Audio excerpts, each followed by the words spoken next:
Hi hello friends, welcome to back our channel. నేను ఈరోజు వీడియోలో అందరికీ ఎక్కువగానే యూజ్ అయ్యే కొన్ని కిచెన్ టిప్స్ షేర్ చేస్తున్నానండి. ఈ వీడియోని స్కిప్ చేయకుండా లాస్ట్ వరకు చూడండి. టిప్ నెంబర్ 1 అండి.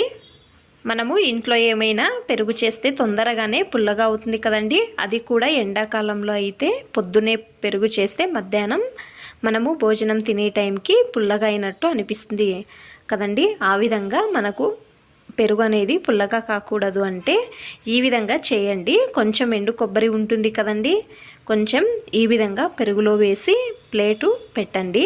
మనకు తొందరగా పుల్లగా అనేది కాదండి.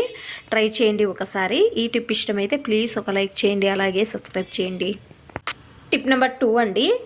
ఎగ్స్ అంటూ ప్రతిరోజు ఇంట్లో మనం యూజ్ చేస్తుంటాం కదండి. అందరూ కూడా చిన్నపిల్లలు పెద్దవాళ్ళు ఉంటే తింటారు కదండి.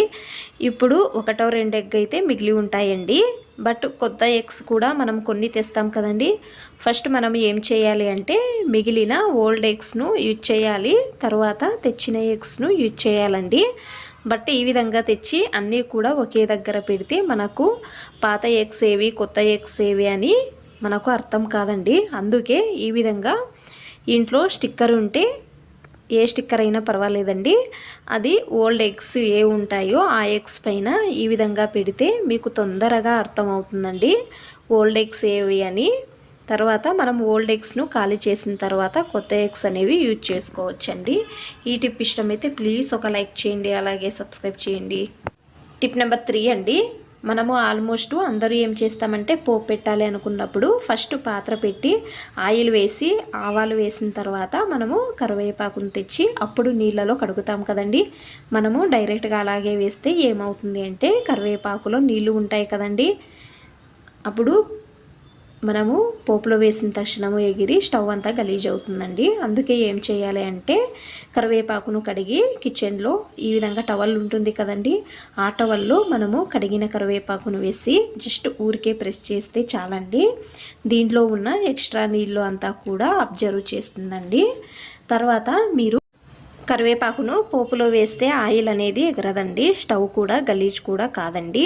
అలాగే మీరు కావాలంటే కరివేపాకు వేసిన తక్షణము ప్లేట్ అయినా పెట్టవచ్చండి, మనకు గలీజ్ కాదండి. చూడండి, నేను ఇప్పుడు వేసానండి, స్టవ్ అనేది కొంచెం కూడా గలీజ్ కాలేదండి, ఆయిల్ అనేది కూడా ఎగరలేదండి.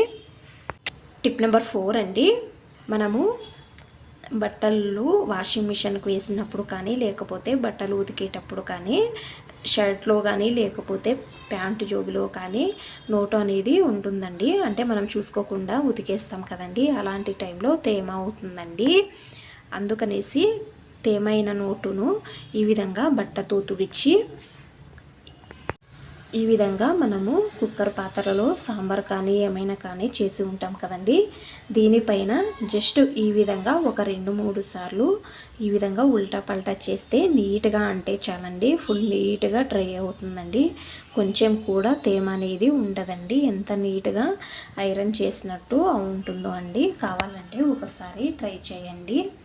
చూడండి, నేనంతా కూడా చేశానండి, డ్రైగా అయిందండి. చూడండి, చూపిస్తున్నాను, తేమ అనేది కూడా లేదండి. చూసారు కదండి. ఈ వీడియో ఇష్టమైతే ప్లీజ్ ఒక లైక్ చేయండి, అలాగే సబ్స్క్రైబ్ చేయండి. ఇంకా ఎక్కువ మంది నా ఛానల్ని సబ్స్క్రైబ్ చేసుకోకుండా చూస్తున్నారండి, ప్లీజ్ సబ్స్క్రైబ్ చేసుకోండి. Thanks for watching. ధన్యవాదాలు.